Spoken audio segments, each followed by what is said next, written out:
D'après une source crédible, le Qatar a décidé aujourd'hui de demander aux Américains de quitter leur base en disant, en gros, on s'en est pris plein la gueule, on n'avait rien demandé. Hein. L'Amérique, hélas, et je dis hélas pour nous et pour l'OTAN, hein, vient de faire la démonstration que la toute-puissance américaine est un mythe.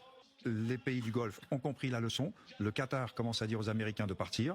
Je pense que ça va suivre. L'Amérique ne fait plus peur. Elle n'ose pas faire au détroit d'Ormuz ce qu'elle ne fera pas non plus à Taïwan. Les Chinois les regardent. C'est une catastrophe pour le camp occidental que l'Amérique, à cause de cette guerre à la con, ait démontré les limites de sa puissance. Le mythe nous rendait bien service. Oui ou non, est-ce que les Européens devraient aider militairement à détruire le nucléaire iranien? Général? Non.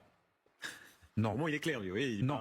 On avait un accord, le JCPOA, que les Américains du temps d'Obama n'ont jamais respecté parce qu'ils n'ont pas levé les sanctions comme prévu au JCPOA. Les Iraniens ont respecté la règle jusqu'à qu'ils soient déchirés par Trump. Alors à partir de là, maintenant, démerdez-vous. Cette guerre-là, débile, il n'aurait pas pu la faire sans ses bases en Europe. Et s'il veut intervenir en Afrique, il a besoin des bases en Europe. Et s'il retire ses bases, la 6e flotte, elle va où? À Mers el-Kébir, en Algérie? Ou à Alexandrie, en Égypte?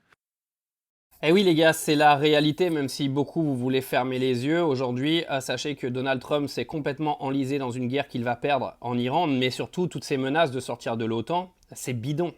C'est bidon parce que les Américains ont besoin des bases militaires en Europe. Et en plus de ça, les Américains vendent un tiers de leurs armes aux pays de l'OTAN. D'accord? Donc automatiquement déjà il va perdre. Ces menaces de sortir de l'OTAN, déjà c'est pas lui qui décide, c'est le Sénat là-bas. Et il faut 2 tiers du Sénat d'accord pour sortir de l'OTAN. Déjà ça passera pas. Mais en plus de ça, si les Américains sortaient, économiquement ce serait une catastrophe. Et puis militairement, pour aller attaquer tous les pays qu'ils attaquent en permanence, pour aller faire leur guerre, coloniser, piller et puis déstabiliser partout dans le monde, ils pourraient plus le faire. D'accord? Parce qu'en plus d'avoir toutes leurs bases militaires qui vont sauter en Europe, ils vont avoir des bases militaires qui vont sauter au Moyen-Orient. Parce que là, leur guerre, leur échec total au Moyen-Orient, ça va créer des énormes problèmes au niveau des bases militaires américaines. Parce que l'Iran, ils ont défoncé quasiment l'intégralité des bases américaines dans tous les pays voisins. Donc il va falloir aller les reconstruire. Et croyez-moi que s'ils ne sortent pas avec un avantage dans les négociations avec l'Iran, ce qui m'étonnerait fortement au passage, hein, parce qu'on voit bien que l'Iran, aujourd'hui, c'est eux qui ont tous les leviers dans les négociations. Qu'est-ce qui va se passer si des bases américaines sont reconstruites au Qatar, sont reconstruites aux Émirats, etc. L'Iran, ils vont pas se gêner pour aller les redémonter. Hein. Donc là, honnêtement, cette guerre, pour les États-Unis, c'est une catastrophe. Vous aurez beau écouter la propagande occidentale qui va venir vous dire que c'est un succès. Je ne sais pas si vous êtes con au point de voir aujourd'hui où est le succès américain dans cette guerre, hein, entre l'augmentation du prix du pétrole et de toutes les augmentations de prix qu'on va avoir en général, et puis surtout tous les objectifs de guerre qui n'ont pas été atteints du tout, ceux qui croient qu'il y a un succès américain dans cette guerre aujourd'hui, mais vous êtes des golemons, hein. Franchement, je ne sais pas où est-ce que vous avez été pondu ou si vos parents vous ont bercé trop près du mur, mais si vous rentrez dans la propagande américaine en disant que c'est un succès, vous êtes complètement pété du cerveau. Hein.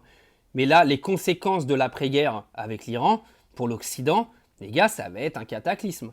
Parce que comme il dit, hein, le mythe de la surpuissance américaine, là les gars, il part mais en éclat total.